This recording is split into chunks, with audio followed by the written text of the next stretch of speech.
because our King is not like some ruler who's sitting at the far end of a table, distant from us, as he sends us to march off to our doom and to fight the battle. Yes, he is exalted, but he also stooped down to be among his people and to come and live as a man. Jesus, as he says here, the Son of God. Jesus, who is now ascended into heaven, had come down to earth. And he came down so that he could wage the war and fight the battle. This message is from Rock of Ages Lutheran Church in Payson, Arizona. Ancient Faith for Today's World, March 6, 2022. Hebrews 4, 14-16. You've probably heard the news commentators recently talking about the big contrast between the president of Ukraine and the president of Russia. On the one hand, they'll point out the Russian president is sitting at his long table, separating himself from all of his commanding officers and his subordinates. This is his design, to portray himself as far above them. Meanwhile, on the other hand, you have the Ukrainian president among his troops, not far from them or distant, but standing among them, dressed often, it seems, like them, and interacting with not just his commanders and troops, but his people. It's a striking contrast. He's portraying himself more like the legendary King Arthur, sitting around his round table with all of his knights' equal status around him, there at the battlefront, fighting alongside them. And so, of course, most people will favor him over the other president. How do you picture your king, your ruler, Jesus? There are some who might picture him as if he's distant, exalted, and far off, and perhaps not close to his people. And yet others will picture Jesus as one who stoops down, who comes among his people and walks among them and shares in their sorrows and their trials, and who fights alongside them. Jesus is like the latter, but even greater than that. That's what we'll see today as we look at the writer to the Hebrews in chapter 4. We'll see him reveal just what kind of a ruler, what kind of a picture we have of our King Jesus. As our King Jesus conquers all for us, as he obediently fights temptation and rules in our stead. Jesus is just the champion, just the representative, just the ruler, the king that we need. The only man who could do this.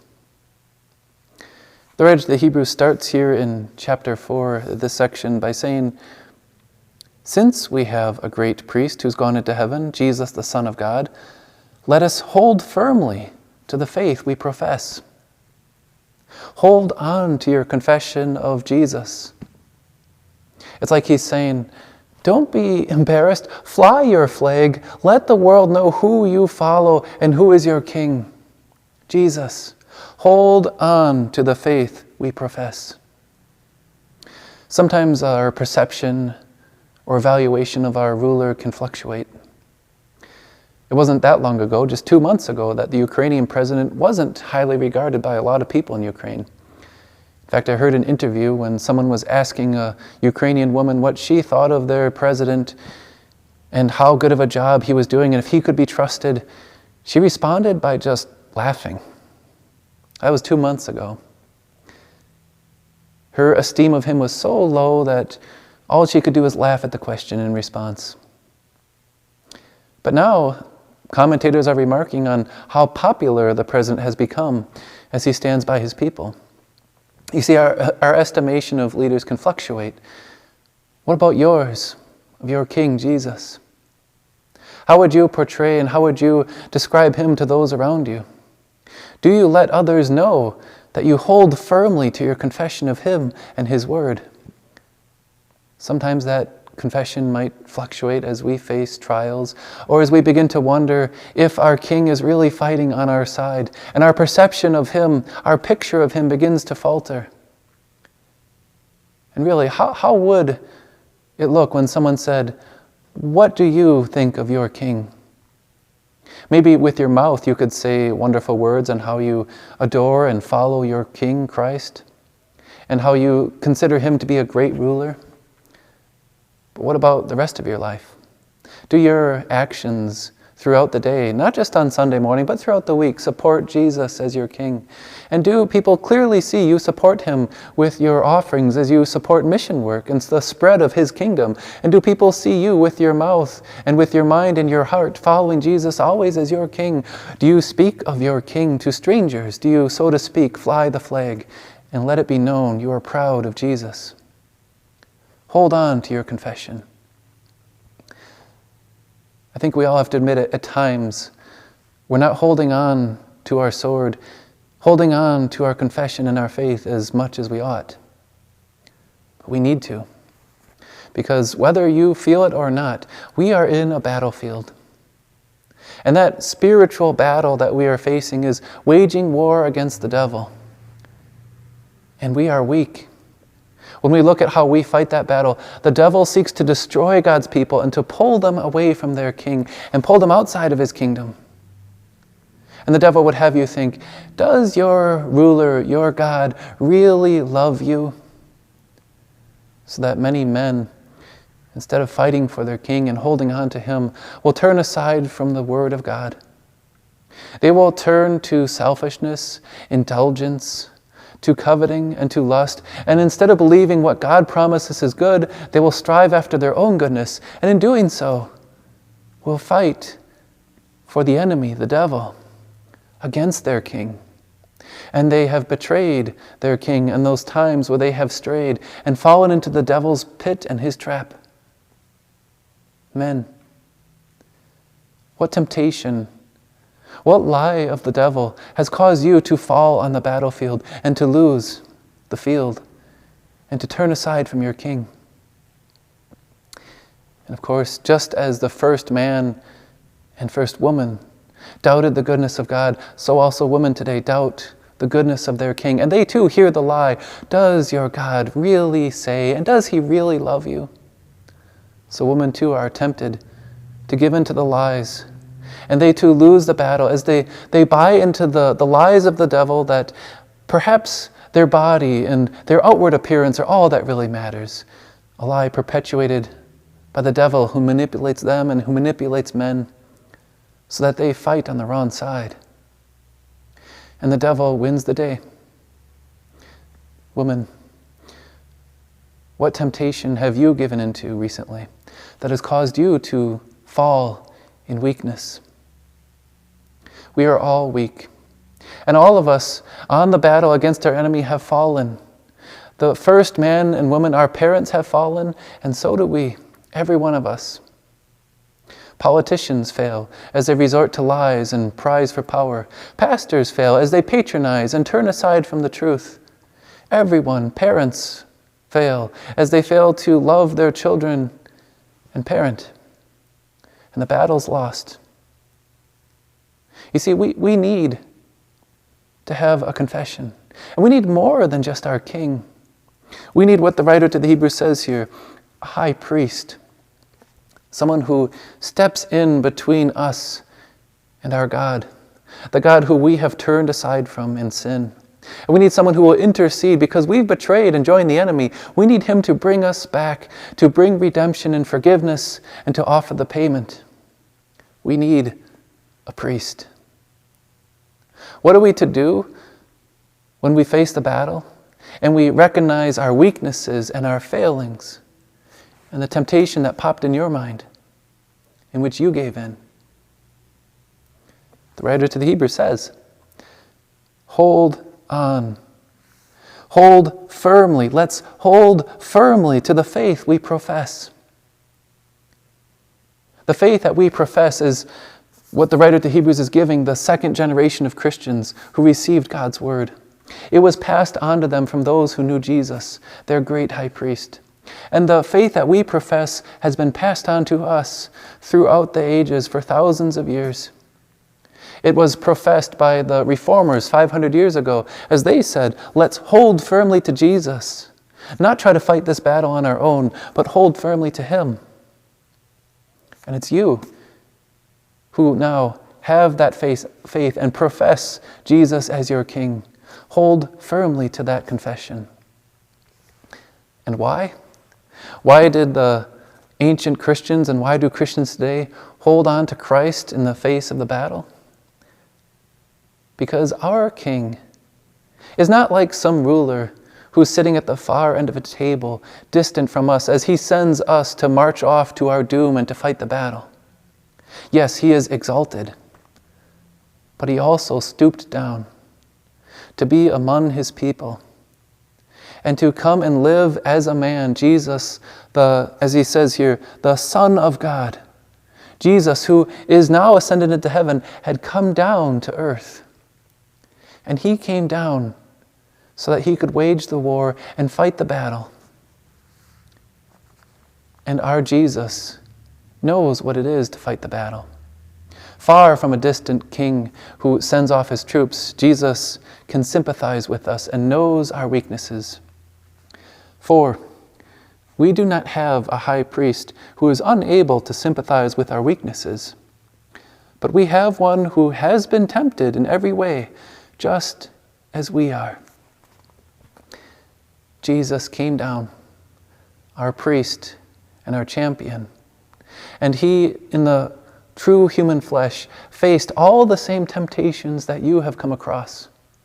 Remember how we read in the scriptures how the devil tempted him at the start of his ministry for 40 days and 40 nights and came back at an opportune time and tempted him often. Jesus waged that battle, and he fought the devil one-on-one for us. And for all those temptations that you faced, whatever temptation it was that popped in your mind in which you failed, your champion stepped in to fight it. And he faced that very same temptation, a real temptation against the devil, in which he was tempted to turn aside from the goodness of the Father and doubt the love of his God, of his Father. And Jesus, in human flesh, lived as our champion. He didn't just come in to fight for us. He came in to win the battle for us. It says, he was tempted in every way just as we are, yet he did not sin. You see, not only did Jesus fight the devil in your stead, but he did not fail. As the Son of God, he was sinless and holy, and he fought the devil to win for us. And the battle he fought wasn't like a commander leading his troops off on the field. No, the battle he fought was much like what we're going to read on Sunday about King David. There was David, seeing all the army of Israel cowering in fear at the champion Goliath. And the threat was put out there that whoever would fight Goliath would have to face him one-on-one. And if they would defeat Goliath, the Israelites, all the Israelites, would together win with their champion. David stepped up to be that champion. And with the Lord fighting for him, he defeated the enemy Goliath. And with David, all of Israel won the battle because their champion had defeated the enemy. That's like what Jesus did for us. He not only came to lead us in the fight, he came to win the fight.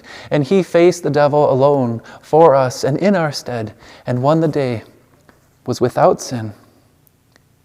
Jesus is our champion, our King. But let's not lose sight of what the writer to Hebrews is also describing him. He's not just our King, he is also our priest. Let us then approach the throne of God, the throne of grace, with confidence. Our great high priest not only lived as our champion, but died as our sacrifice. You see, to pay the price for our betrayal, for all of our sin, our great high priest came and stepped in for us. In the Old Testament, a priest would offer up a sacrifice to God, and he would be the go-between between God and sinners. The priest would make the intercession so that they could be forgiven and their sins would be covered. Like all the priests before him, Jesus offered a sacrifice. Only his was before the very throne of God. He entered into the throne of heaven to offer up that sacrifice. And Jesus, once for all on the cross, made the payment of himself, the holy, precious blood of a champion. And their high priest, like a defense lawyer, like a judge, like an arbitrator in a case, or maybe even you could say like an insurance adjuster, said, all the liability is gone. All the guilt is removed because the payment's been made. The payment wasn't made by us, but by our priest. And so we can look to our champion, Jesus, our great high priest, Jesus, who lived and died for us, and who rose again to be our King. He says, let us approach God's throne of grace with confidence, so that we may receive mercy and find grace to help us in our time of need. You know, in the ancient world, you couldn't approach a throne of a king. Kind of like today, imagine if you would come before the President of the United States and just run up to him. The Secret Service would tackle you asking, what were you thinking? You can't just do that. You can't just run up to the President. And now we have access to the greatest king. And we don't need to approach his throne with fear or trembling, but we can approach with confidence, because it's called God's throne of grace. Our champion Jesus who lived for us, our priest Jesus who died for us, is now also our living priest and king. And from his throne flows forgiveness and grace. Remember that sin, that temptation that you gave into, which popped into your mind? Your champion defeated the enemy. Your priest paid the price for that sin. And now your king grants you pardon for that sin. From his throne of grace, you find forgiveness for every battle that's lost. Let us approach that throne with full confidence of faith. So how do you picture Jesus? Picture him as, yes, high and exalted, our living King, but picture him as, yes, the one who can sympathize with us. Jesus, the one who overcame temptation by his obedience. Jesus, our champion. Jesus, the great high priest who offered up the payment. And Jesus, the King, from whose throne we find grace upon grace.